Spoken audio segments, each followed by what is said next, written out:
wabarakatuh.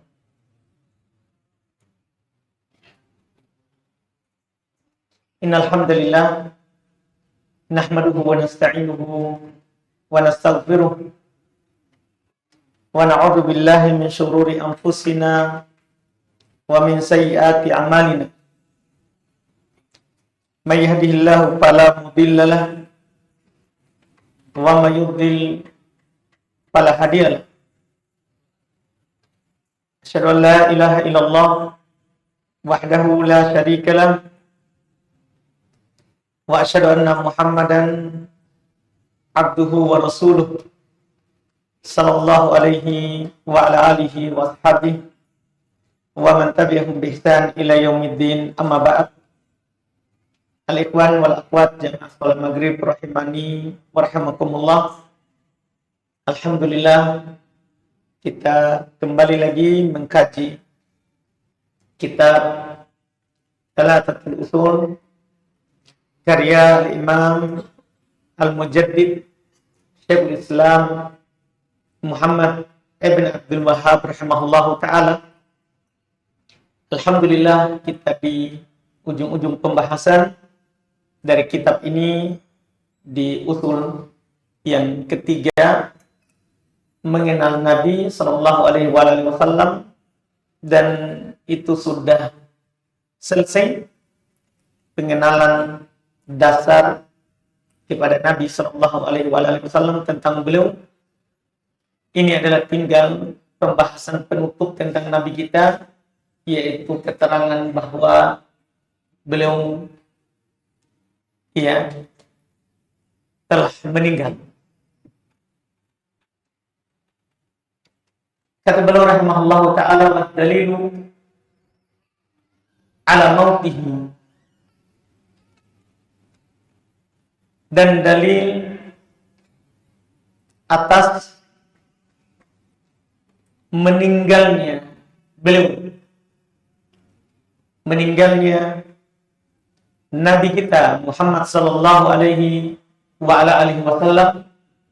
Qauluhu ta'ala, firman Allah subhanahu wa ta'ala, innaka mayyitun wa innahum mayyitun thumma innakum yawmal qiyamati 'inda rabbikum tahtasimun. Ini ayat di surat Az-Zumar ayat 30 31, yang merupakan ayat yang sangat mulia, ayat yang tentunya sebagai dalil dasar dan dalil pokok bahwa Nabi kita Muhammad sallallahu alaihi wasallam telah meninggalkan kita. Kata Allah Subhanahu wa ta'ala kepada Nabi Muhammad sallallahu alaihi wasallam, innaka mayyitun. Kata Allah, sungguh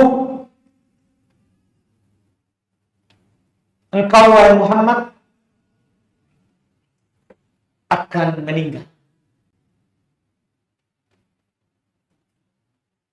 Jadi Allah bilang kamu akan mati.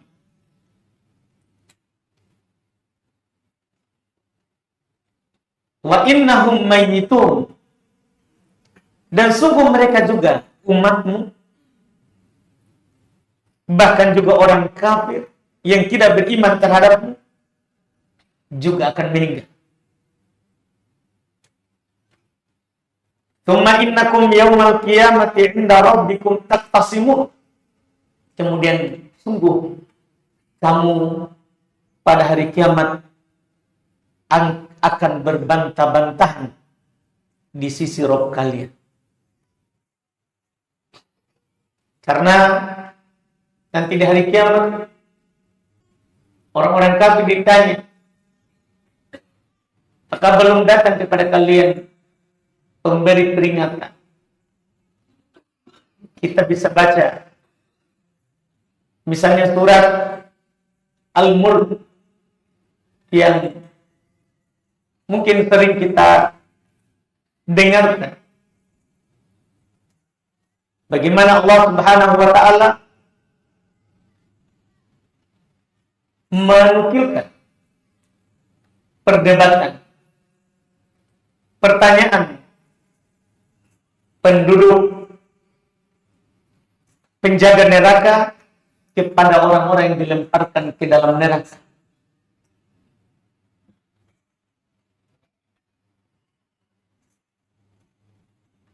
Pertanyaannya, setiap dilemparkan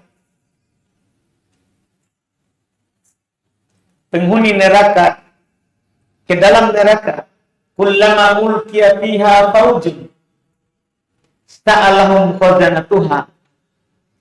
Setiap kali dilemparkan ke dalam neraka itu sekelompok dari penghuni neraka, maka penjaga neraka akan bertanya kepada mereka. Lihat pertanyaannya.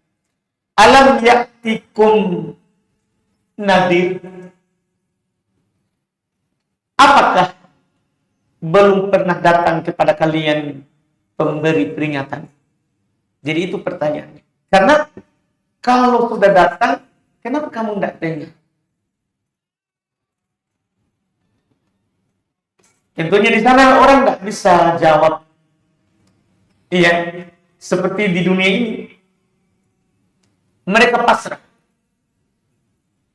Kita bisa baca jawabannya di surat Al-Mulk itu ayat 9. Qalu bala. Ini orang kafir ini yang dilemparkan ke neraka. Qalu bala. Mereka berkata, betul sungguh telah datang. Qad ja'ana nadhiru. Telah datang kepada kami pemberi peringatan. Jadi di sini tidak dikatakan Rasul lagi. Karena Rasul kan meninggal.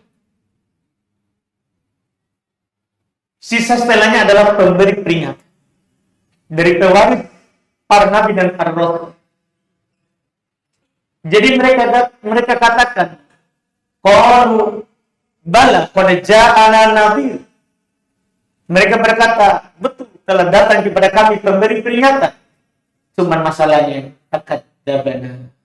Kami dusta. Ini kan masalah. Makanya kita menjadi hal yang wajib mengenal Nabi kita supaya kita terima peringatannya. Kita laksanakan perintahnya, kita tinggalkan larangannya. Kita tidak keluar dari perintah. Jangan sampai kita seperti ini. Golongan ini telah datang kepada kami, tapi kami dustakan. Bahkan lebih jauh kata mereka. Karena sedikit juga orang bukan hanya dustakan, tapi juga ngomong. Bicara.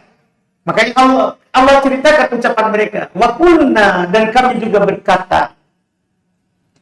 Kami berkata, bukan hanya dustakan, tapi kami juga berucap kepada pemberi peringatan itu, ma nazzalallahu min syai'. Allah tidak menurunkan apapun. In antum illa fi dhalalin kabir. Sungguh kalian itu tiada lain, hanyalah orang yang berada dalam kesesatan yang nyata. Jadi ada orang kasih pemberi peringatan, dia bilang sesat. Ini masalah. Kalau kita ngomong seperti itu.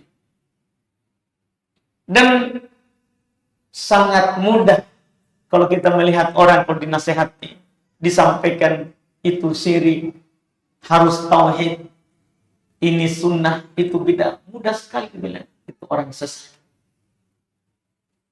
Itu dia kira itu ringan. Dia akan bertanggungjawabkan nanti di akhirat. Bukan hanya dia, kita juga akan bertanggungjawabkan di akhirat. Lihat orang ini ngomong begitu. Terus juga waqalu, mereka juga ngomong. Mereka juga berkata. Ini tentunya ucapan nyata karena Allah yang menukil ucapan mereka sebelum terjadi dan itu akan terjadi. Karena di antara keajaiban Quran, Allah mengabarkan sesuatu yang belum terjadi, dan kalau terjadi pasti seperti yang diucapkan. Wa qalu, dan mereka juga berkata, "Lau kunna nasma'u aw na'qilu ma kunna fi ashabis sa'ir." Mereka berkata, sekiranya kami mendengar atau kami memahami, maka kami tidak akan termasuk penghuni neraka. Lihat ucapannya. Fa'tarofu, maka kata Allah, fa'tarofu bidunubihim, fa'tarofu bidambihim, fasuhqan li ashabis sa'ir. Mereka mengakui dosanya, maka kebinasaanlah bagi penghuni neraka. Jadi mereka saling bertanya, ditanyakan, kenapa kalian? Iya, kita juga bisa, ini kan surat Al-Mulk di juz 30, 29, 28, 27 itu tentang semuanya tentang surga neraka. Iya, kita juga bisa baca misalnya di surat setelahnya lagi, masih di juz 29, ketika Allah Subhanahu wa ta'ala memberitakan kepada kita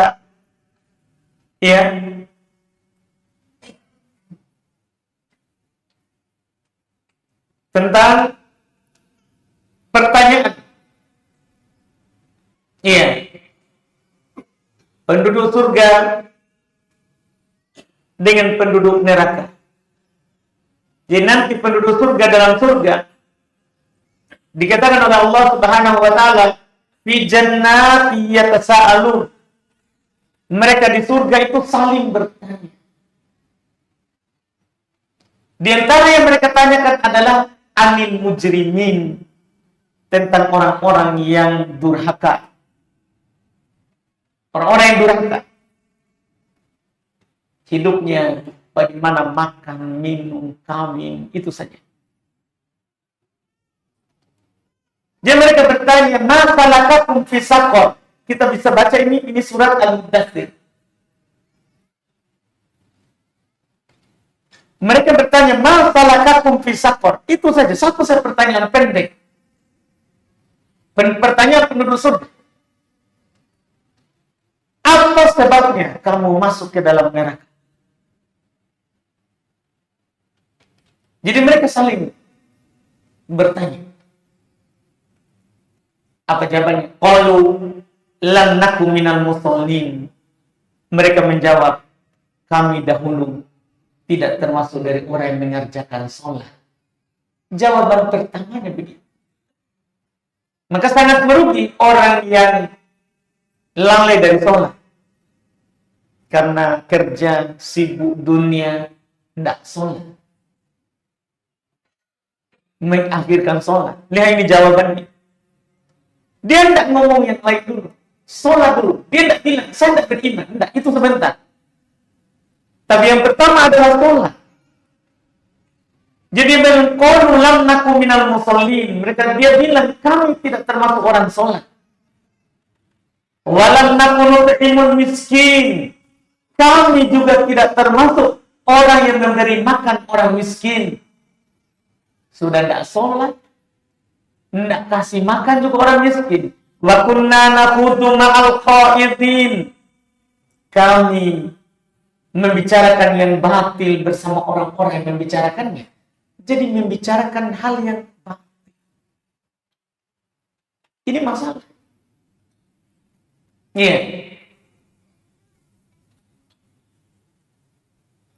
Terus dia bilang lagi, wa kunna nukadzibu biyaumiddin.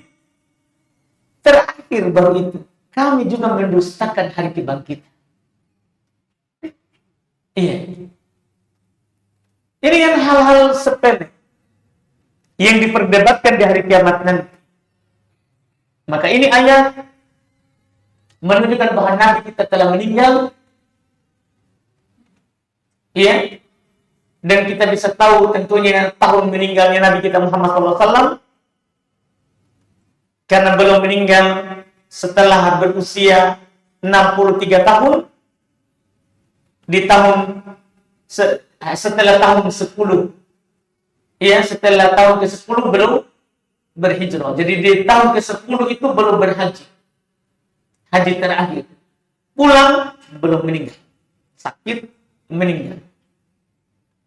Berarti kalau kita hitung sekarang 1445. Ya tinggal kita kurangi 10 saja.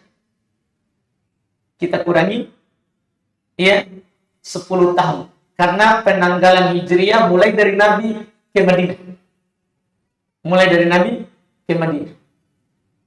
Jadi Nabi hidup di Madinah 10 tahun. Berarti 1445 Hijriah kurang 10 tahun. Berarti sudah berapa lama Nabi meninggal? 1435. Artinya sudah lama dari kita.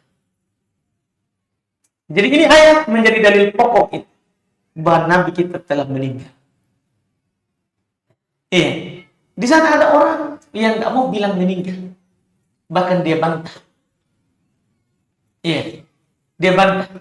Ini kurang ajar, masa Nabi dibilang meninggal? Jangan bilang meninggal, bilang intaqala ila Allah, berpindah ke sisi Allah. Nah, Allah yang bilang meninggal. Jadi kan ini lucu. Orang filsafat begitu lucu. Dia bantah Syekh Shalih Al-Fauzan. Jadi saya pernah dengar potongan video. Dia bantah Syekh Shalih Al-Fauzan. Ini Syekh Shalih Al-Fauzan. Masa dia bilang Nabi mati? Kan Allah bilang mati. Innaka mayyitu. Sungguh kamu itu akan mati. Iya. Dan belum telah mati. Telah meninggal. Belum telah meninggal. Nah, ini adalah penutup dari pengenalan kita kepada Nabi. Setelah itu belum bercerita, membahas sebagai penutup tentang ya keumuman manusia. Katakanlah idza matu yub'atsu. Manusia yaitu kita semua ini. Apabila kita meninggal maka kita akan dibangkit. Wa dalilu qauluhu ta'ala, dalilnya adalah firman Allah Ta'ala.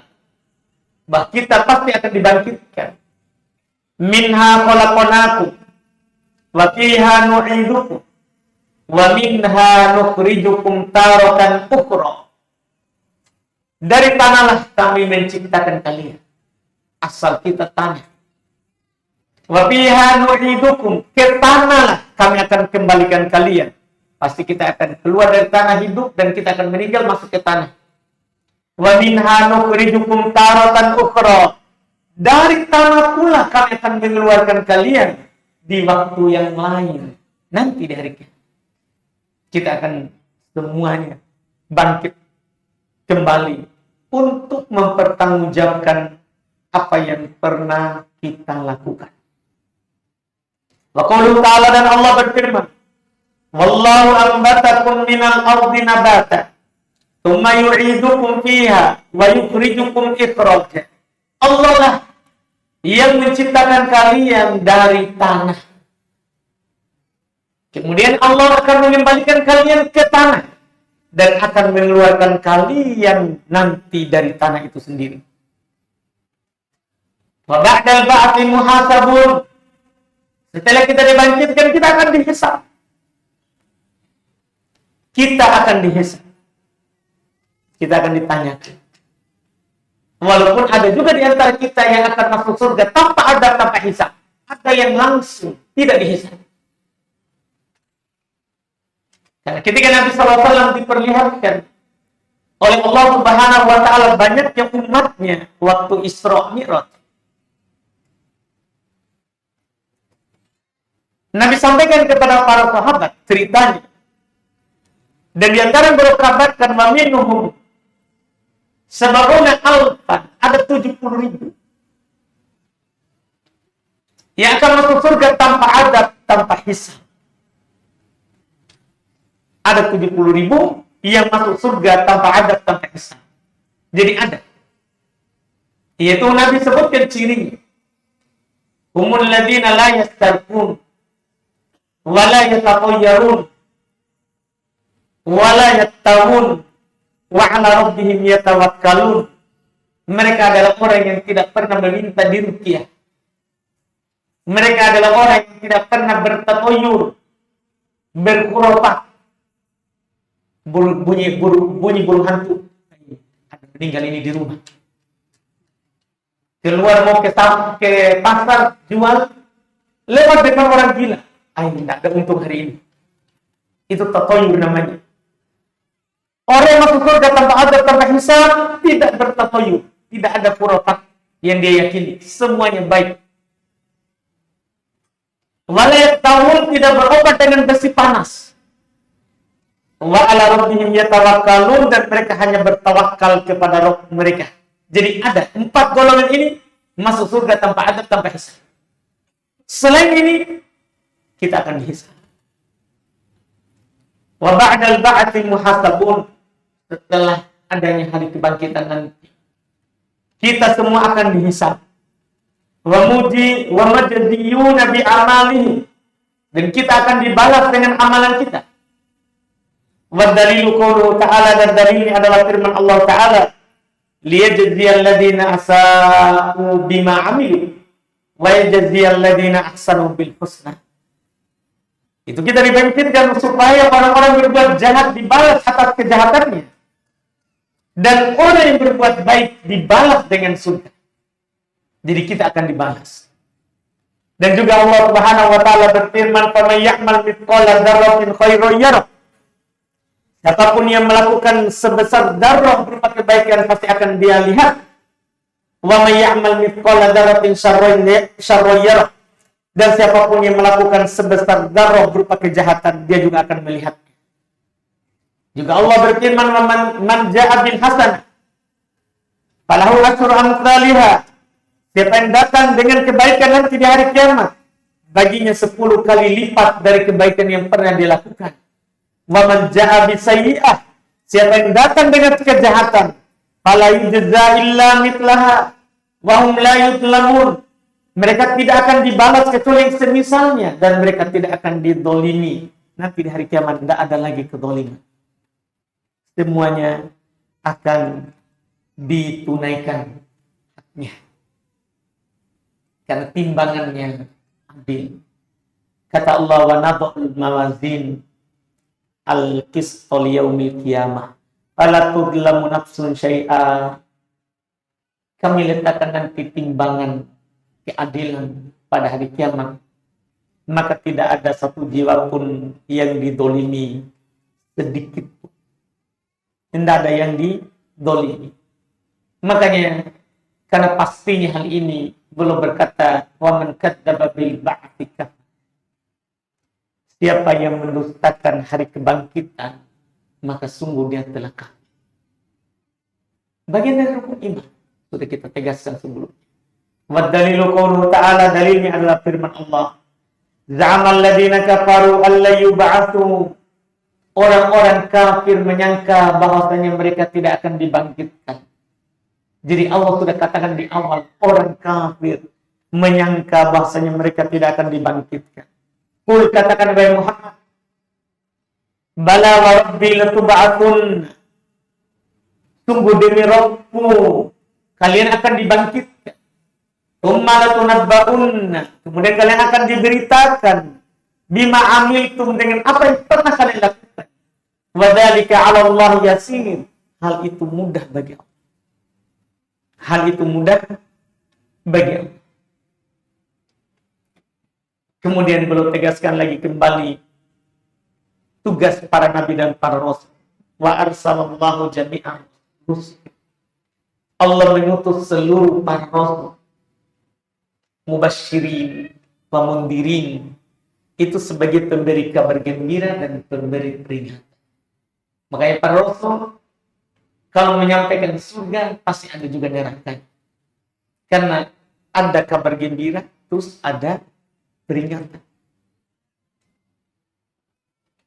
Wa dalilu qauluhu ta'ala, dalilnya adalah firman Allah Ta'ala. Rusulan, para rasul. Mubasyirin wa mundirin. Mereka adalah pemberi kabar gembira dan pemberi peringatan. Li'alla yakuna lin-nasi 'ala Allahi hujjah ba'da rusul, supaya tidak ada lagi kepada manusia nanti hujjah di hadapan Allah setelah diutus rasul. Tidak ada lagi nanti kita yang ngomong, tidak ada muslim sampai ke saya. Tidak ada lagi kita. Apalagi kita muslim, apalagi kita di zaman sekarang. Mungkin tidak ada lagi rumah yang tidak ada Al-Quran. Maka sekarang itu bisa dikatakan tidak ada lagi utur dia tidak tahu. Karena semua rumah ada Qurannya. Kalau tidak ada, sudah sampai HP ada di HP Quran juga. Karena siapa yang sampai kepada Quran, tidak ada lagi dalil, tidak ada lagi hujah, tidak ada lagi alasan. Di hadapan Allah. Setelah itu, belum sampaikan sedikit. Siapa Rasul yang pertama? Ini kita ambil di pertemuan akan datang. Kayak kita tutup dengan insya Allah. Jadi sisa satu kali pertemuan lagi, kita akan tamat dari kitab ini dan kita akan ganti dengan kitab lain lagi insya Allah. Jadi tanggung kalau kita baca ini supaya tidak terlalu sedikit di pertemuan kita yang terakhir. Kita simpan dulu ini untuk dipasangkan dengan pembahasan Togut yang belum sampaikan sebagai penutup. Baik, kita cukupkan dulu. Nanti kita akan masuk dalam pertemuan terakhir di pertemuan yang akan datang, pertemuan ke-32 berarti. Karena hari ini kita pertemuan ke-30 di pembahasan kitab ini. Alhamdulillah, kita cukupkan dulu. Lihat.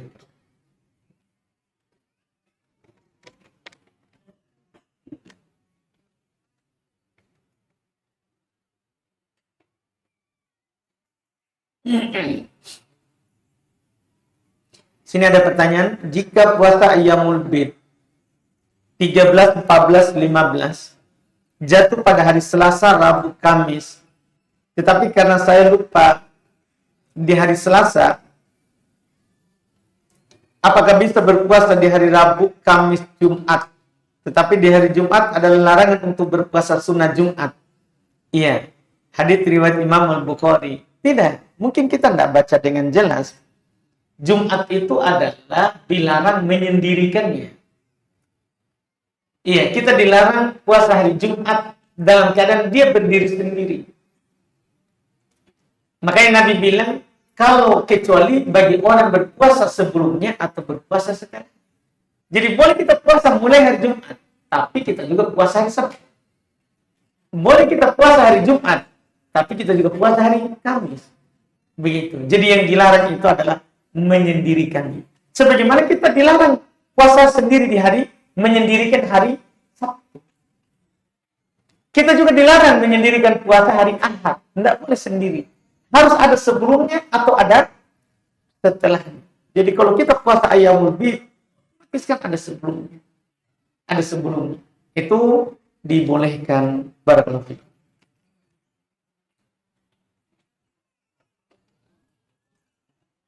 Sini bagaimana menjawab pertanyaan orang ateis yang mengatakan, mengapa Allah menciptakan semua langit, bumi, dan manusia, lalu Allah menciptakan adanya surga dan neraka? Kita diciptakan untuk apa? Ini sebenarnya pertanyaan dia sudah salah. Kita sebenarnya bisa, cuma orang ateis kan pakai akal. Kita sebenarnya kalau mau dikasih diam ini orang, kita sebut satu ayat sudah selesai. Kita katakan Allah berfirman, la tus'al amma yaf'al wa hum yus'alun. Allah itu tidak ditanya tentang apa yang dia lakukan. Mereka lah yang akan ditanya. Jadi Allah itu tidak ditanya, kenapa Allah ciptakan langit? Itu kan Allah yang bilang.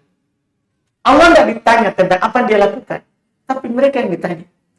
Coba tanya orang ateis, kenapa kamu tidak percaya Allah? Kan orang ateis tidak percaya Tuhan. Iya. Dia yang ditanya, kamu kenapa tidak percaya kalau itu Allah yang menciptakan? Kan bisa begitu. Sebenarnya kalau dia mau terima, itu sudah selesai. Karena Allah itu tidak boleh kita tanya, kenapa dia lakukan itu. Yang ditanya itu kita. Cuma sekali lagi, orang yang seperti ini, dia tidak pakai dalil. Dia pakainya, maunya kita jawab pakai akal. Maunya kita jawab pakai akal. Iya. Kalau dia bertanya ini, adanya surga dan neraka. Iya. Kita diciptakan untuk apa? Maka telah banyak dalil sebenarnya yang bisa kita pakai jawab dengan apa yang mereka katakan itu. Kita dicipta ini untuk apa? Kita katakan kita dicipta untuk beribadah kepada Allah. Untuk beribadah kepada Allah. Kemudian dia akan punya pertanyaan lanjut. Berarti Allah butuh kepada kita? Tidak. Kalau dia minta dalil, kita bisa sebutkan dalil. Kalau kita ini dicipta untuk beribadah, kita bisa sebutkan dalil, wa ma khalaqtul jinna wal insa illa liya'budun. Tidaklah saya ciptakan jin dan manusia kecuali untuk beribadah kepada Aku. Jadi kita ini jin manusia dicipta supaya kita beribadah kepada Allah. Cuma dia kadang punya pertanyaan lain. Karena orang begitu tidak pernah habis pertanyaannya sampai kita kalah. Kalau berarti Allah butuh kepada kita ya karena kita disuruh beribadah kepadanya. Ya kita jawab, tidak. Belum tentu seperti itu. Karena walillahi matsalul a'la. Kita saja menyuruh orang sesuatu belum tentu kita butuh itu. Apalagi Allah yang telah menyatakan Allahus Somad. Allah itu As-Somad. Jadi bisa dibantah dengan surat Al-Ikhlas itu. Allahus Somad. Allah itu tidak butuh kepada apa.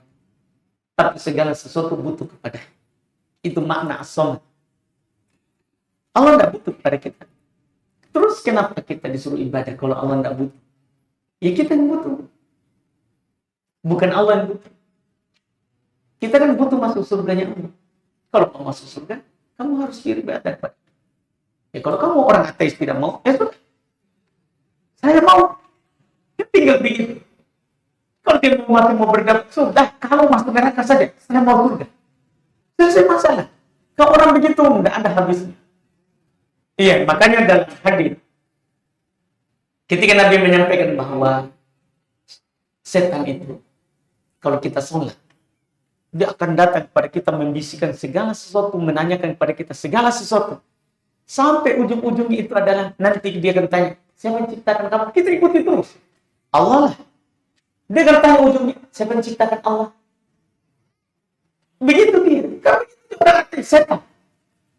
Iya. Baik, ketika sampai di situ, jangan lanjut.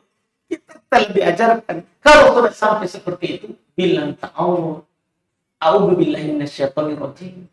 Saya berlindung kepada Allah dari setan yang terkutuk.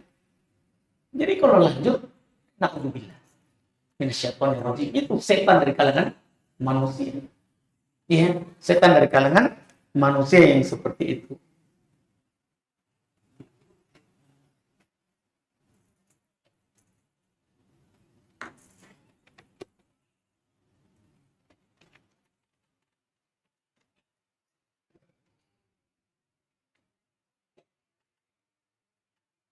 Ini pertanyaan berikutnya, apakah Ustaz tadi disebutkan bahwa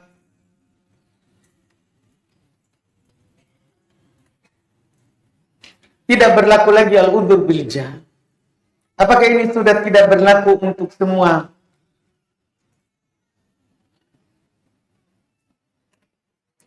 Masalah yang seperti ini tidak usah bicara. Pasti penanya sudah kena syubhat. Iya. Ada lagi pertanyaan?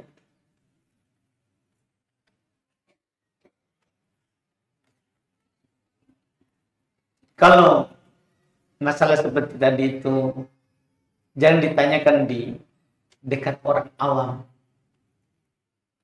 Saya yakin yang bertanya bukan orang nol. Karena dia tulisan Arab, terus Arabnya gundul. Jadi kita itu tidak boleh memberikan pemikiran yang rancu di orang yang tidak belajar jauh sekali. Nanti malah membuat orang bingung. Jangan biasakan begitu. Kalau kita ada pertanyaan yang rinci, tidak disanggupi oleh teman-teman di majelis. Kan ini teman-teman habis dari pasar langsung ke masjid. Habis dari kerja tukang langsung ke masjid. Habis Grab, Gojek, apa semua langsung ke masjid. Kita hanya kasih yang ringan-ringan, begitu. Kalau kita kasih seperti di pesantren, tidak datang lagi pekan depan. Dia bilang, apa nak omong itu Ustaz? Iya. Sebenarnya bukan masalah di Ustaz, cuman bukan masalah di penyampaian itu. Masalahnya adalah kita porsinya tidak tepat. Ada anak bayi baru belajar, baru mau makan bubur, kita kasih nasi goreng. Ya, seperti ini pertanyaan. Saya paham sekali bahwa pasti ini yang bertanya adalah orang yang sudah paham masalah. Tapi pertanyaannya tinggi. Sekarang kalau kita di hadapan awam, berbicara, orang-orang, ya, alhamdulillah masuk masjid subuh. Yang mendengarkan juga kajian, alhamdulillah. Kan begitu. Syukur dia dengar kajian. Syukur. Dia bukan orang pesantren begitu. Iya. Terus kita pergi bilang, semua orang dimaafkan kalau dia tidak tahu. Dia akan berundang. Kalau begitu tidak usah saya belajar. Makanya kita bilang, untuk sekarang ini, semua orang yang sampai Quran kepadanya, ada Quran di rumahnya, tidak ada wudhu, cukup itu. Supaya dia ada rasa takut. Hanya saya. Kita datang lagi mau bertanya. Iya. Bertanya tentang rincian. Apakah betul? Wah, parah sekali. Ini kita di majelis baru 31 kali pertemuan, sudah begitu kita tanya. Kalau kita tanya saya sebentar, kita saling membantah sampai subuh. Kan begitu. Iya. Kan kita bisa begitu. Iya. Karena kalau masalah syubhat,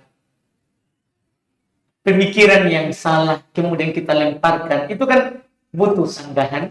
Dan kalau sanggahan, biasanya juga kita sudah punya sanggahan. Jadi butuh lagi disanggah. Begitu. Itu kan tidak ada habisnya. Tidak ada habisnya. Jadi kalau ada hal-hal yang seperti itu, jangan dulu diajukan. Tapi kalau kita berada di penyajian pesantren, iya, kita jadi santri bebas. Kita bertanya, karena kita calon ustaz. Kita butuh rincian besar. Kan begitu. Misalnya, banyak pertanyaan orang hari ini, kita tahu saya dapat kapan? Saya dapat 15 tahun yang lalu di pesantren. Munculnya sekarang. Kan begitu. Iya. Jadi itu dibutuhkan oleh ustaz, bukan dibutuhkan oleh orang-orang yang alhamdulillah kalau setiap hari pengajian syukur. Tapi kalau hanya satu hari satu pekan syukur juga. Tapi terus kita kasih pikiran yang berat. Datang saja dia sudah ngangguk-ngangguk karena ngantuk. Iya. Dia pergi lagi kasih berat. Ini. Jadi jangan diusah siapapun, jangan lemparkan masalah. Sebenarnya kadang kita mau juga orang lain tahu yang kita tahu. Tapi kan Ustadz itu tahu apa yang cocok untuk orang sekarang begitu. Iya, untuk orang sekarang. Jadi jangan paksa Ustadz untuk ngomong yang belum saatnya. Karena sebenarnya kadang ada Ustadz nanti tidak tahan emosi, akhirnya dia sampaikan. Kan tidak semua orang itu, tidak semua Ustadz bisa tahan emosi untuk tidak ngomong. Kalau ada pertanyaan yang muncul, tidak semua orang. Tidak semua Ustadz bisa begitu. Makanya jangan kita pancing-pancing Ustadz. Jangan dipancing. Nanti dimakan pancingan kita. Susah. Jadi seperti itu. Alhamdulillah saya Kalau tidak ada, alhamdulillah kita tutup. Ini pendek karena tanggung sekali kalau kita baca terus. Nanti pekan depan sisa 1 paragraf. Iya, lebih pendek lagi. Jadi alhamdulillah kita akhirkan saja pekan depan. Iya, supaya lebih bagus. Alhamdulillah sambil kita pikir-pikir juga kitab apa yang kita akan baca berikutnya insyaallah. Kita cukupkan dulu. Subhanakallahumma hamdik. Assalamualaikum warahmatullahi wabarakatuh.